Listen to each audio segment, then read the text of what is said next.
Okay. Ito naman, ang problem na to ay parang speed, distance, tsaka time.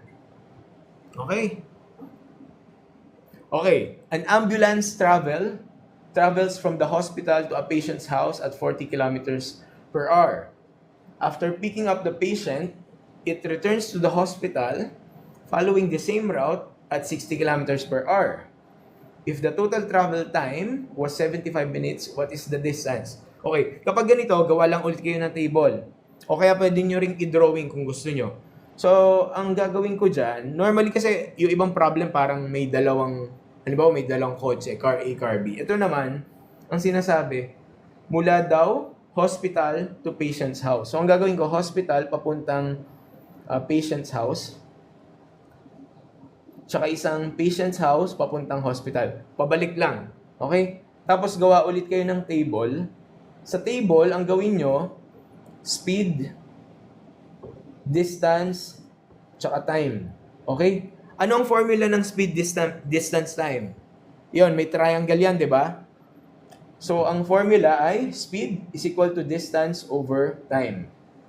Tama ba? Okay. So ngayon, fill out natin yung table. An ambulance travels from the hospital to a patient's house at 40 kph. So saan yun? 40 kph. Yan. Okay? Next, after picking up the patient, it returns to the hospital following the same route, 60 kph. So ito naman yung 60 kph. Tama? Okay, next. If the total travel time was 75 minutes, what is the distance between the hospital and the house? So, ang tinatanong is, ano yung distance? So, alam ba natin yung distance? Di ba hindi natin alam yung distance? Pero, pareho lang naman sila. So, yun yung isaset natin as the same variable, x lang. Okay? Ngayon, pag tinignan mo tong formula na to, anong formula ng time? Anong formula ng time?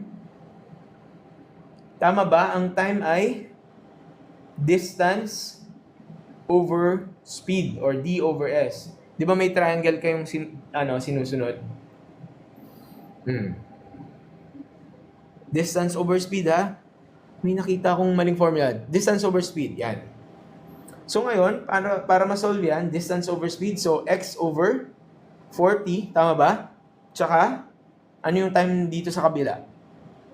Distance over 60. Okay? So ngayon, ang hinahanap, what is the distance? X yung hinahanap, pero sinabi, the total time is 75 minutes. So anong pwede kong i-set up na equation? The total time is 75 minutes. Correct. Isasum natin tong time na to. X over 40 plus X over 60 is equal to 75 minutes. Pero, tandaan nyo naka per hour to. Tapos yung binigay dito is minutes. So, anong gagawin ko sa 75 minutes? So, Fred, yung X over 40 plus X over 60 equals 75, hindi pa yan yung final. Kasi yung 75 minutes yon. So, kailangan natin i-convert yung minutes to hour. Okay, ano yung conversion nun? 1.25, di ba? O, tama. Tama ba? 1.25? O, ano ba ang 1.25 in terms of fraction? 5 over 4, tama ba? 5 over 4? Bakit daw 1.25? Conversion lang yan, ha? So, 75 minutes, ganito yan. 75 minutes, gusto natin i-convert into hours, di ba? So, ilalagay ko dyan hour, tapos ito minutes, kasi para makancel. Ang isang oras, merong ilang minutes? 60. Kaya siya magkakaroon ng 75 over 60. Ito yung 1.25. Ay, 1.15 lang ba? Oh, pero pag ito, sinimplify natin ng 75 over 60. Ano yan in terms of fraction? 75 divided by 60 is 1.25. Saan galing 1.15? What?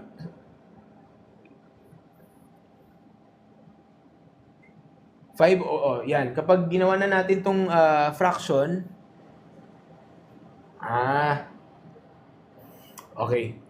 Mamamali kayo dun 75 minutes, di ba ang 75 minutes, yan ay parang 60 minutes, isang oras, tapos meron ka pang 15 minutes.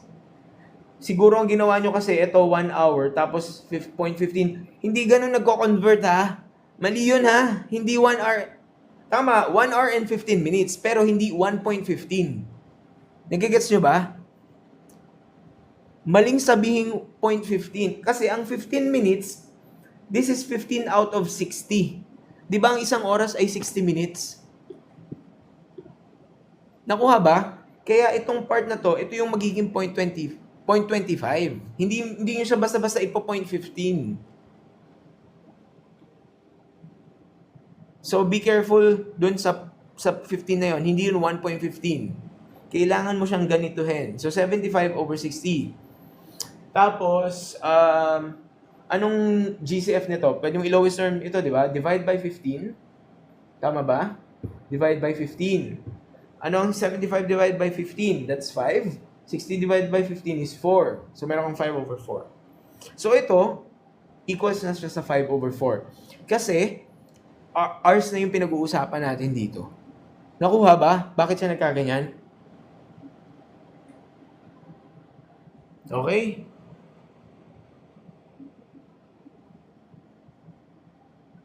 Okay. So ngayon, paano na natin ito i-simplify? O di fraction na.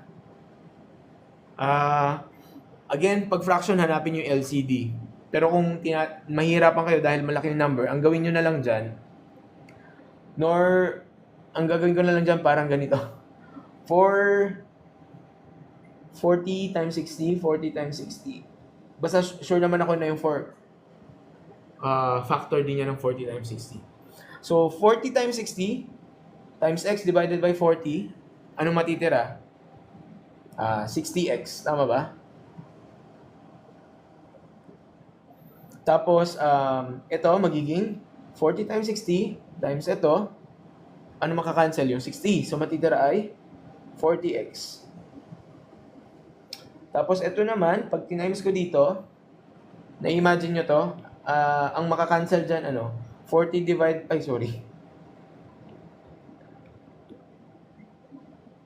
Diba? Ganyan. So, anong makakancel dyan? 40 divided by 4 is 10. Tama? 10 times 5 is 50 times 60. Ilan yun? 3,000. 3,000. Yan. Okay. So, meron akong 60x plus 40x is 100x equals 3,000. Divide both sides by 100. The answer is cancel, 30. So, the answer is letter B, 30 kilometers. Okay?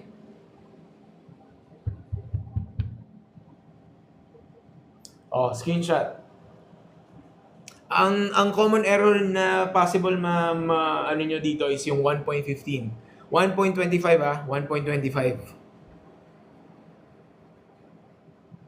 Paano yung sa 5 over 4 naging 3,000? Paano naging 3,000?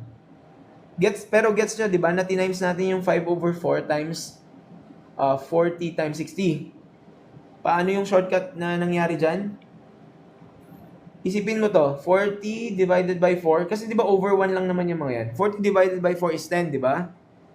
5 times 10, 50.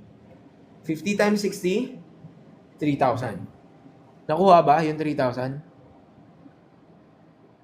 Nakuha yung 3,000? Sir, paano yung conversion? Meron tayong tinatawag na dimensional analysis. Ang gagawin nyo, kung ano yung unit dito, yun din dapat yung unit sa baba para makakancel. Tapos yung unit dito, ito yung gusto nyong maging unit. Okay? Paano daw yung 60x plus 40x? Focus kayo dito. Di ba yan? Ganito yan di ba? Times x over 40. Tama ba? Cancel, cancel. Kaya naging 60x na lang. Ayun yun.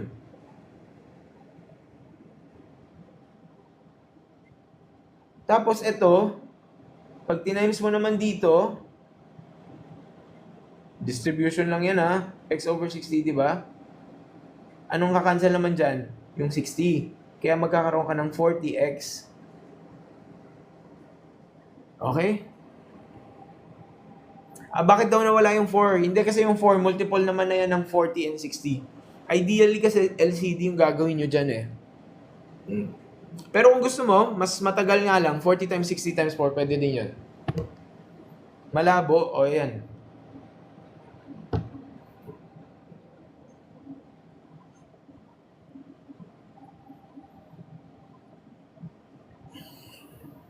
Okay?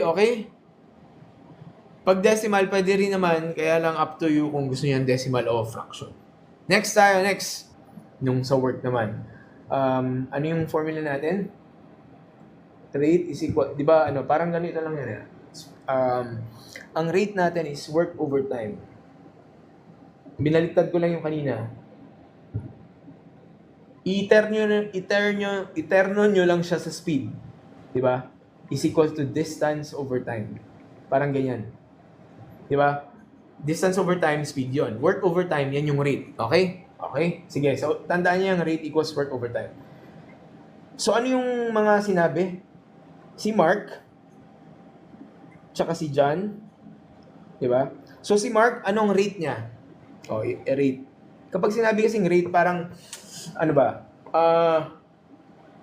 yung isang work, gaano niya kabilis natatapos? In 10 days daw. Kaya ka merong 1 out of 10. Okay? Kuha. Si John naman, ano yung rate ni John? 15 days. Kaya ako nagkaroon ng 1 over 15. So, kuha ito. Ba't ako may 1 over 10, tsaka may 1 over 15. Tapos kapag together, ano ibig sabihin nun? Sabay silang nagtatrabaho. So, ang gagawin ko, pagpaplasin ko lang yung rate nila. So, meron akong 1 over 10 plus 1 over 15.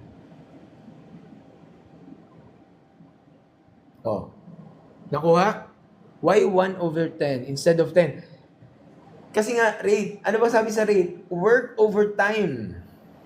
Yung 1, ang representation nun, isang trabaho. Out of 10 days. Nakuha ba? Halo-halo. 1 work, ginawa mo in 10 days. Kasi nga, rate yung pinag-uusapan natin.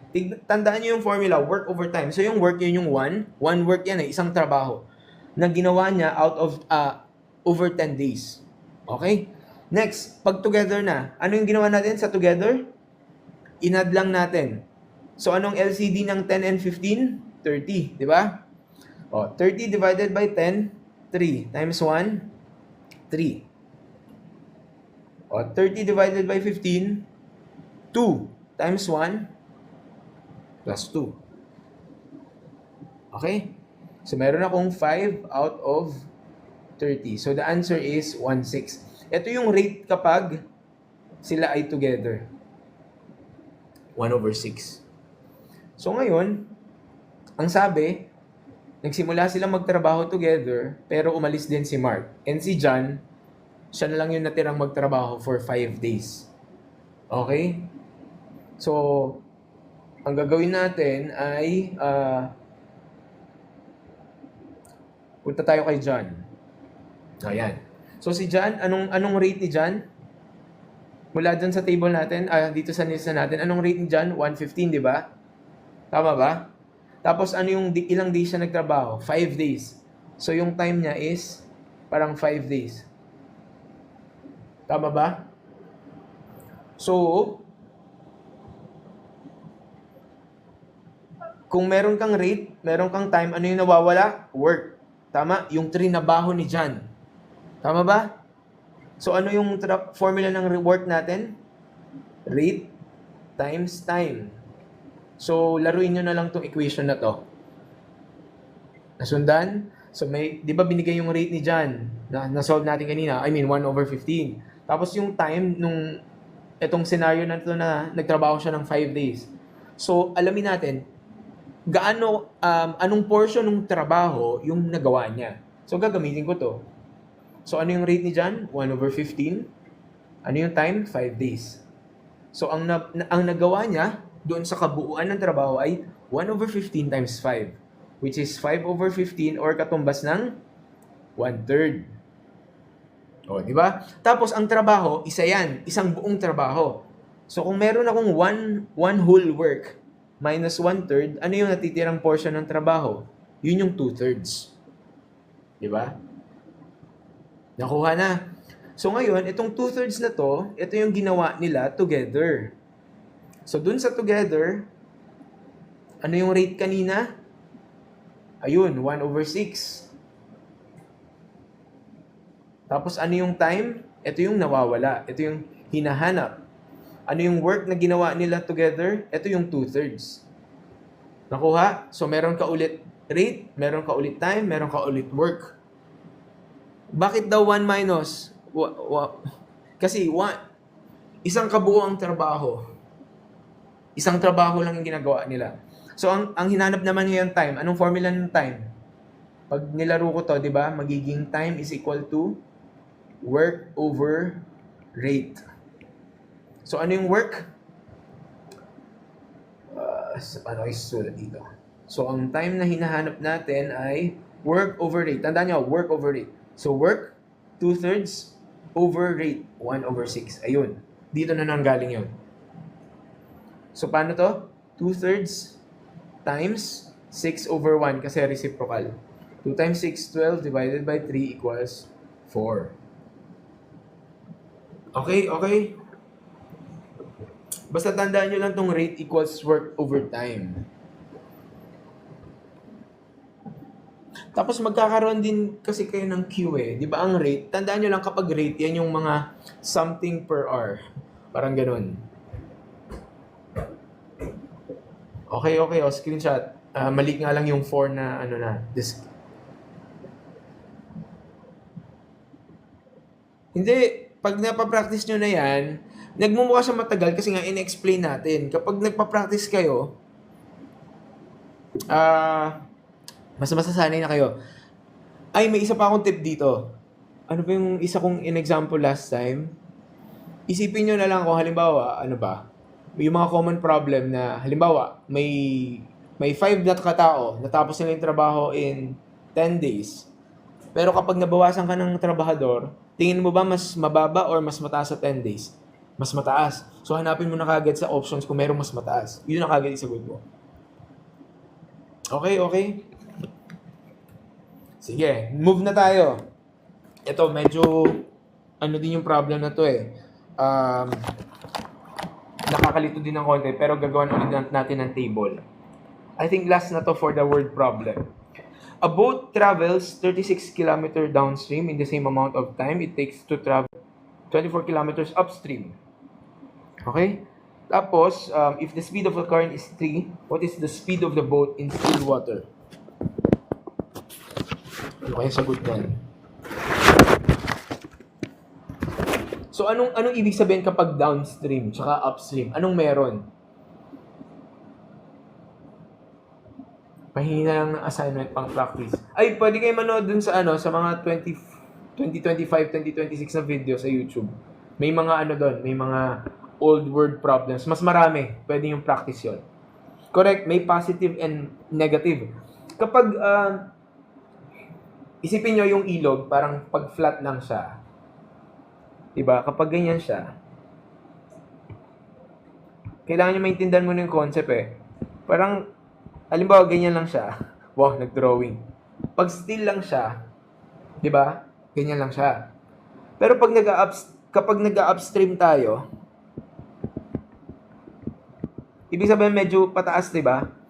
Tingin mo ba pag pa-upstream ka, mas bibilis ka o mas babagal ka?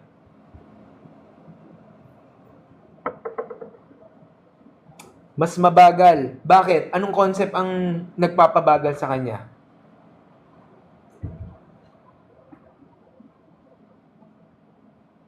Actually, gravity di ba? Kung paakyat ka, siyempre yung gravity mo pababa, di ba? So, meron kang force pa ganun. O, naging physics na tayo. So, may force kang pa ganun. So, kapag pa-upstream ka, babagal ka. Di ba? Kaya ang nangyayari dyan, kapag upstream, itong still na speed, nire-represent nila normally yan as B. Yung upstream, B minus C. Sir, ano naman yan? O, ilagyan lang natin ng lagyan natin ng mga meaning muna. Para siyang B minus C. Ito yung speed at still. Diba? Tapos, ito yung speed of, ano yung C? Of current. Ito na yung kumbaga force na naghahatak sa kanya pababa or naghihila pababa nung speed niya. Pero kapag downstream, ano namang mangyayari pag downstream ka? Mas bibilis? Same or babagal? Mas mabilis naman. Kasi, di ba, ano lang yan, parang halimbawa, ayun, kung nakasakay na kayo ng mga, ano ba, yung mga bangka-bangka, tapos kung pag ganun man yung daloy nyo, di ba, mas lalo kayong bibilis. So, yung normal na speed nyo at still, mas madadagdagan pa nung current. Okay? Speed of the current. So, B plus C naman. Okay? Gets na? Yan yung concept na upstream, downstream. So, ang gagawin natin, gagawa natin ng dalawang scenario, which is yung upstream, tsaka downstream. Naalala nyo yung ginawa natin kanina sa may speed, distance, time? Ganun lang din. So, speed, distance, tsaka time. Yan. Okay? A boat travels 36 km downstream. So, saan ko ilalagay yan? A boat travels 36 km downstream. So, downstream, distance, so 36 km. Okay? Hindi yan speed ang 36 km, hindi yan speed Hindi yan speed. Travels 36, ano ba ang km? Di ba km is a unit of distance. Kapag speed, distance over time. Nagets ba? Oo. Tignan nyo rin yung units. A boat travels 36 kilometers downstream in the same amount of time it takes to travel 24 kilometers upstream. So, 24 naman to. Yan. O, ngayon, if the speed of the current is 3, what is the speed of the boat in still? So, ano yung ginawa natin kanina? Pag upstream, anong speed? Upstream, B plus C, B minus C. B plus C, B minus C. B minus C. Pero, binigay na ba yung letter C? Binigay na ba yung C? The current is 3 kph. So, gagawin ko na siyang B minus, tama ba? Gagawin ko na siyang B minus 3. Yan. Okay? Tapos, downstream, anong formula natin ng downstream? B plus C. So, magiging B plus 3 naman. Okay? So, ngayon, ano natin? Speed is equals to distance over time. Kaya ang time, anong formula ng time? Para ma-fill out natin tong column ng time. Distance over speed. Okay? So, pag fill out ko to, anong sagot dito, sa time dito? Ang time daw ay distance over speed. So, ano yung distance? 24 over speed, which is B minus 3. Tama? Next, ano naman yung time kapag nandito tayo sa pangalawang scenario, sa downstream? Ano ang formula ng time? Distance over speed.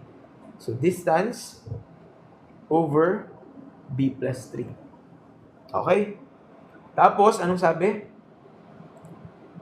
In the same amount of time.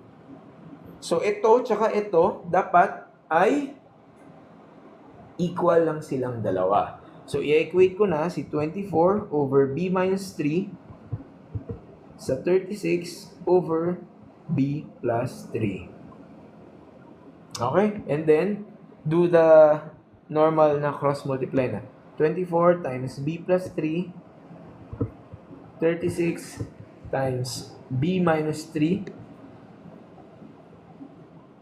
Okay? So, 24B plus 72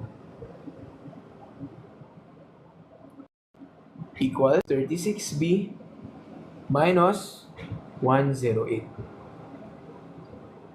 May nakagets ba? Merong hindi. O, teka, tapusin mo lang natin, tapos padaanan ulit natin. So, magkakaroon na ako dito ng ano. Ang gagawin ko na lang dyan para maging positive sa yung B sa kanan ko lang ilipat. So, 36B minus 24B. Tapos, 72 plus 108. What's 72 plus 108? That's 180 is equal to, 12B. Tama? Divide both sides by 12. Ano ang B? The letter B is, B value is 15 kph.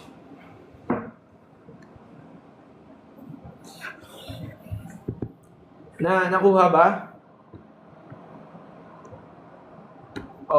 Baka wala dito kanina yung iba nung in-explain natin yung concept ng upstream, downstream. Balikan lang natin yung concept ha.